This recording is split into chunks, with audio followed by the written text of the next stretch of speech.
Numbers, chapter 35. Towns for the Levites. On the plains of Moab by the Jordan across from Jericho, the Lord said to Moses, Command the Israelites to give the Levites towns to live in, from the inheritance the Israelites will possess, and give them pasture lands around the towns.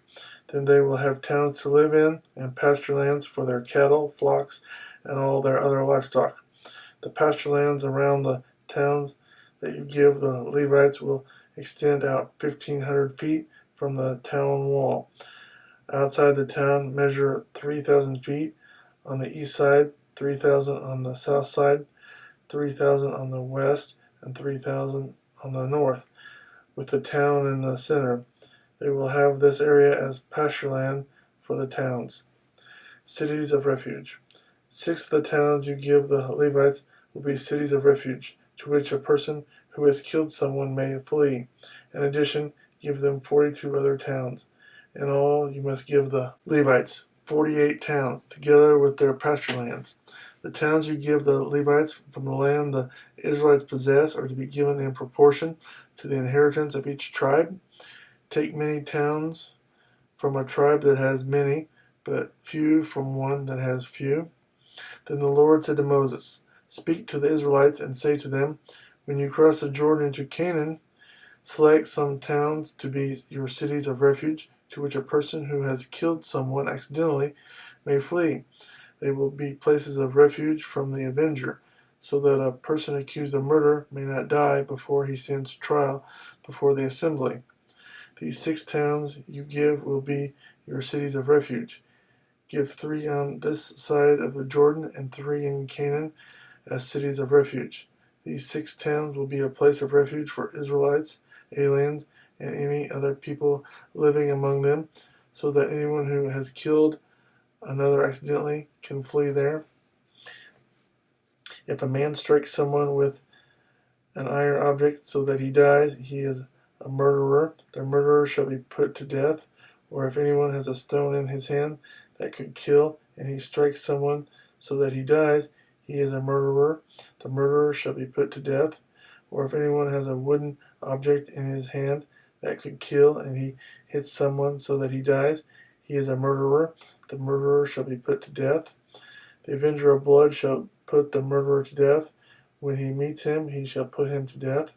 If anyone with malice aforethought shoves another or throws something at him intentionally so that he dies, or if in hostility he hits him with his fist so that he dies, that person shall be put to death. He is a murderer. The avenger of blood shall put the murderer to death when he meets him. But if without hostility someone suddenly shoves another or throws something at him unintentionally, or without seeing him drops a stone on him that could kill him, and he dies, then since he was not his enemy and he did not intend to harm him, the assembly must judge between him and the avenger of blood according to these regulations. The assembly must protect the one accused of murder from the avenger of blood and send him back to the city of refuge to which he fled. He must stay there until the death of the high priest who was anointed with the holy oil.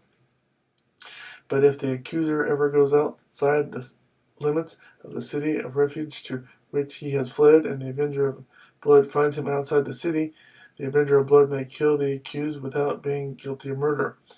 The accused must stay in the city of refuge until the death of the high priest. Only after the death of the high priest may he return to his own property. These are to be the legal requirements for you throughout the generations to come, wherever you live. Anyone who kills a person is to be put to death as a murderer only on the testimony of witnesses, but no one is to be put to death on the testimony of only one witness.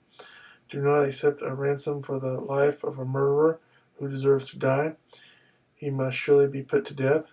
Do not accept a ransom for anyone who has fled to a city of refuge, and so allow him to go back and live on his own land before the death of the high priest. Do not pollute the land where you are. Bloodshed pollutes the land, and atonement cannot be made for the land on which blood has been shed, except by the blood of the one who shed it.